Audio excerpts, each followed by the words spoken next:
titre provisoire. Pour le moment, c'est Patate Verte et Cyclo vide. La patate verte, c'est la pièce qui est derrière, en fait, et le cyclo, c'est ça. Voilà, en fait, c'est comme un cyclo de photographe qu'on utilise souvent en publicité. En fait, en général, il y a des objets, on met à valeur un objet, et là, évidemment, c'est vide. Le module, tel que je le traitais au début, il y a 10 ans, c'était une petite forme bien simple, presque kawaii. D'ailleurs, c'est toujours un peu kawaii d'ailleurs. Ce module a évolué, et puis en 10 ans, beaucoup sur le papier, et puis au bout d'un moment, c'est devenu une matière, une texture. On s'était proposé de faire des signatures en descente, donc des signatures qui chutent vers le bas. Donc à partir de cette contrainte-là, on a travaillé, on a organisé nos signatures pour qu'elles puissent être cohérentes les unes à côté des autres. Donc du coup, on s'est un peu entraîné, on a un peu cherché et travaillé la composition à côté avant de passer à l'acte. Ça marche bien le travail que nous faisons ensemble parce que nous ne bouffons pas entre nous et nous travaillons pour l'œuvre et je suis très excité à voir qu'est-ce que ça va être au final parce que la vérité c'est le chef d'orchestre dans cette œuvre-là. C'est lui qui dirige un peu le tempo, parce que moi je ne savais pas ce que je vais faire. Moi je fais des tags, je suis un tagueur. Et là, il a dit non, moi j'aime bien ce que tu faisais à un moment, les micro-organismes. L'occasion a été donnée de travailler avec lui et justement de jouer avec ses couleurs. On a 3 styles particuliers. Donc ce qui a été intéressant, c'est que chacun puisse arriver avec, on va dire, avec son calque. Un peu comme sur Photoshop où on va essayer de mélanger nos 3 calques. Moi, ce que j'ai fait, c'est des espèces de calligraphie, mais abstraites. Il n'y a plus rien d'écrit, c'est plus que des éléments de lettres, comme tu peux voir ici. Et puis j'ai beaucoup travaillé au lavis aussi, parce que Mec et John, ils sont très forts dans les couleurs. Donc voilà, moi j'ai dilué ma peinture avec de l'eau pour être un peu en second plan et un peu plus coulant. Et puis après, c'est un travail de recouvrement. Moi c'est à titre personnel, mais j'insérais ce module dans la série des modules qu'on a fait. Pour moi c'est une série parce qu'il évolue à chaque fois, on le fait grandir, on améliore nos techniques, on a aussi le phénomène du montage qui augmente aussi. Là pour le coup c'est un module qui est en apesanteur, alors que d'habitude il est posé, donc il y a aussi des défis des fois de pesanteur, de portance et tout. Et nous on appelle ça, enfin moi j'appelle ça de l'abstractivisme, parce que c'est destiné à être dans un environnement, une action dans la rue. Alors ça fait un petit moment qu'on se connaît. Oui, ça fait, oui, parce qu'on est à l'école. Mais ça fait un petit moment aussi qu'on voulait faire quelque chose ensemble. Donc c'était l'occasion. Je pense qu'on appréciait chacun le travail de l'autre. Enfin, si je me trompe. C'est indéniable, c'est indéniable. Je me suis adapté au travail de M. Piskin. Mais ça, je t'en remercie. Je vais tenter la craie. Et ça s'est fait hier. J'avais ramené mes bombes et je me suis dit bah non. Le titre s'appelle Exoskeletor. C'est du papier collé, mais avec une évolution intérieure où il y a peut-être plus d'intervention plastique. Donc moi ce que j'ai essayé c'était plutôt d'aller en contre-pied et de montrer un travail qui est fait dans la rue justement, mais généralement les gens quand ils voient un travail dans la rue voient plutôt le résultat, ils ne voient jamais le process. Et là ce que je voulais faire c'était faire participer un public plus large au process. Ça rentre vraiment dans mon travail que je fais dans la rue, lié au punk rock. Le punk rock de 1976 à 1986, grosso modo. Et là, pour ce travail plus lié à la galerie, j'ai voulu plutôt rendre un hommage à des personnes disparues de la scène punk rock. On parlait du passage du tag hyper brut dans la galerie, chose qui n'était plus faite depuis des années parce que c'était un peu réprimandé comme quelque chose qui n'avait plus de sens, parce que le graffiti est censé être dans la rue. Mais nous, on parlait de la vision qu'on avait de notre manière de faire du tag, qui nous poussait à l'amener plus loin que dans la rue, malgré le fait que l'essence soit dans la rue, dans une galerie, parce qu'on avait des choses à en dire et qu'on avait aussi un rapport esthétique à la beauté du geste et de ce que pour nous ça représentait suffisamment fort pour pouvoir passer les murs d'une galerie, se confronter dans une galerie street art à des gens qui utilisent des codes du tag depuis des années, du coup, qui finissent par s'en éloigner complètement parce que justement on doit tendre vers l'art, alors que pour nous le tag c'est une pratique artistique en tant que telle.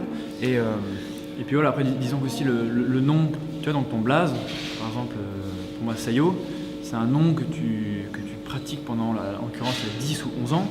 Donc tu le mets dans toutes les formes, tous les sens, tu sais le manipuler, le décomposer, le recomposer. Donc finalement c'est une espèce de forme que tu connais absolument par cœur, que tu maîtrises de façon absolue, quoi.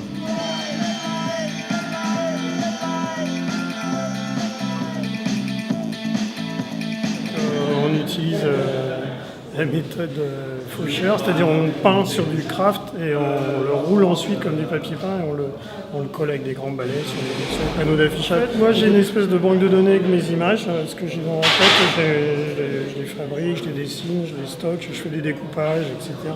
Et puis d'un autre côté, je fais des repérages de panneaux en baladant partout. Le processus d'assemblage, il n'est pas programmé en fait, c'est un aléatoire programmé. Et à la base, on ne monte pas en galerie, on monte à l'extérieur, on s'adapte vraiment à l'environnement dans lequel on s'insère. Donc on va épouser une gouttière, on va prendre une porte ou des escaliers, etc. et on va adapter le module. Mais ce qui est intéressant, c'est qu'on peut le faire, on peut quasiment faire qu'une composition une seule et unique fois, parce que comme on n'a pas de plan de montage et qu'on fait tout de façon aléatoire, à chaque fois c'est unique. Voilà, en fait ça c'est une pièce de module, donc c'est tout simple, c'est un triangle qui a été découpé de manière aléatoire. Là on peut voir juste une encoche, après on les clipse les uns dans les autres et ça s'assemble, ça s'accumule. On a quand même un gros bagage graffiti à la base, notamment par ATM et Wall. Mais progressivement, en fait, notamment aussi avec les études, du coup, ça nous a ouvert à pas mal d'autres pratiques, d'autres styles, d'autres façons de faire. Du coup, on travaille avec pas mal de choses. Comme du collage, des pochoirs, de l'installation, comme on peut voir ici. En fait, chacun a son panel d'outils au final. Comme outil, j'aime bien le Posca, c'est un bon outil, ça glisse. Bon, il a ses défauts comme tout le reste, mais voilà, moi je me suis bien adapté au Posca, avec des pochoirs, et de la bombe, de la sculpture aussi parfois. Donc après, c'est moins l'outil que j'utilise, mais plus le motif en fait, qui est toujours exploité de manière différente. Moi, j'ai pas forcément d'outils. Je suis un artiste qui s'est fait dans la rue, qui utilise toute forme de médium que ce soit. Maintenant, sans fonction du moment, de l'instant et de l'endroit. Quand je suis dans l'urgence, c'est sûr que la bombe va plus vite. Maintenant, si je veux que les choses durent plus longtemps, la peinture c'est mieux. Maintenant, quand je suis dans les catacombes, par rapport à une histoire d'odeur, je préfère la sculpture. J'ai appris les choses sur le tas et j'essaye de m'essayer à plein de médiums différents. Moi, je retravaille des photos, enfin des bouts de photos. Souvent, j'ai pas les jambes, donc je recrée des jambes, je refais des jambes. C'est rare que j'ai une photo complète. Vu que je travaille à partir de photos d'archives des années 80 ou 70, pour le coup, je les réalise à l'acrylique. Je les peins parce que je veux que chaque personnage soit unique. Comme si tu croisais quelqu'un dans la rue à cette époque. J'essaye de prendre contact de toute façon avec tous les groupes que je documente, je prends contact avec eux. Mon mode opératoire au début c'était juste d'avoir des bombes aérosols et d'écrire mon nom, et puis depuis c'est devenu autre chose. Donc ça peut être autant trouver un lieu abandonné et l'investir que de faire des photos, que de faire du film, que d'écrire des textes, et ça dépend des situations et des projets. Ce qui m'y a poussé, c'est que j'ai grandi dans un environnement où il y avait du graffiti, et puis je sais pas trop d'où vient le déclic, mais une fois j'ai chopé des bombes et puis voilà, je suis allé écrire un nom sur le square près de mon école et ça m'a électrifié, donc voilà, en fait c'est un truc de sensation. Du début ça a été un truc de sensation. Après, on choisit un style plus ou moins rectiligne, rond, géométrique, etc. Et ça c'est l'utile, c'est autre chose. Mais avant tout, le plus complexe, et là où la bibliothèque, en effet, elle intervient, c'est dans la construction. C'était de pouvoir jouer ensemble aussi. Et après, ce langage, effectivement, comme dans une bibliothèque, il y a plusieurs allées. Et il y a plusieurs rubriques. Donc là, il va y avoir la rubrique psycho, je sais pas quoi. Là, la rubrique araignée chaman. Araignée chaman, comme il dit, très bien d'ailleurs. Et là, il va y avoir la rubrique marché Saint-Cloud, Argenteuil. Ma particularité, ça a été d'investir justement des lieux en fin de vie, ce que j'appelle en fin de vie, c'est-à-dire que toutes les friches industrielles ou des bâtiments abandonnés ou des tunnels abandonnés, donc tous ces lieux où on a l'impression qu'il ne s'y passe plus rien, du coup ils prennent un intérêt tout particulier pour moi, ou dans le sens où ça nous permet en tout cas j'investis ça d'une manière dont j'ai envie. Je me sens un peu issu de la génération Marvel et j'adore les super-héros et je trouve que les graffeurs c'est les vrais super-héros de la ville. Et en fait, mon idée principale, c'est toujours d'aller en contre-pied ou de surprendre, de poser des choses là où on ne s'y attend pas. Et c'est un peu dans cet esprit-là que je travaille. Maintenant, je crois que le plus important, c'est de savoir s'adapter à l'endroit où on est. Et c'est ce qu'on a toujours fait quand on a peint dans la rue, parce qu'il ne faut pas oublier l'environnement dans lequel on pose nos peintures.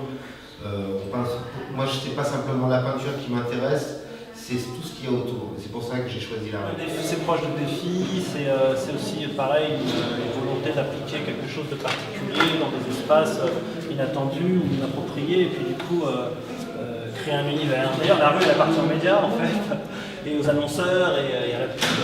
Donc il y a une lutte permanente, il y a pas mal de raisons pour que la pièce disparaisse, mais du coup ça fait partie du jeu. C'est limite l'acte égoïste, c'est la provocation, c'est la dynamique de tout ça. Plus c'est grand, plus ça provoque, et puis oui, ça m'intéresse. Je colle à la scène locale, c'est-à-dire que je n'irai pas coller un groupe. Si je travaille par exemple à Brest, je vais coller des gens de Brest, et ainsi de suite. Donc il y a déjà un très gros travail d'archives en amont. Généralement ça prend plus d'1 an, et après je vais sur place, et puis c'est un peu au feeling. J'avais un copain qui faisait des allers-retours à New York, et qui ramenait à chaque fois des photos de collage, même de sculptures dans la rue, des trucs hallucinants.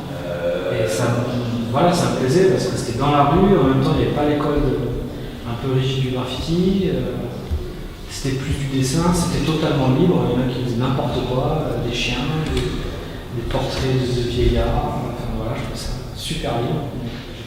C'est parti là, sans plus de réflexion que ça. J'ai fait du graffiti en premier lieu, surtout. Et ça, j'ai gardé. J'ai enlevé tous les codes du graffiti graphique. Et j'ai gardé juste le goût de faire des grands murs avec ma culture, en fait.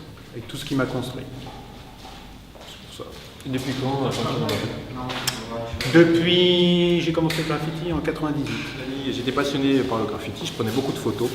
J'avais très envie de m'essayer à la bombe, et des graffeurs m'ont proposé de venir faire les personnages à côté d'eux. Donc j'ai commencé comme ça, dans les terrains vagues du 20e. Je n'ai jamais imaginé dans une minute que je vais être peintre, un artiste. Pour moi, un artiste, un peintre, je ne savais pas qu'est-ce que c'était. Moi, j'étais un vandale. Un côté naïf de cette peinture au début, puisque aujourd'hui on arrive à faire ça dans des galeries et autres, mais il y avait aussi la naïveté de ces choses-là. Elles se faisaient naturellement. On ne se posait pas de questions.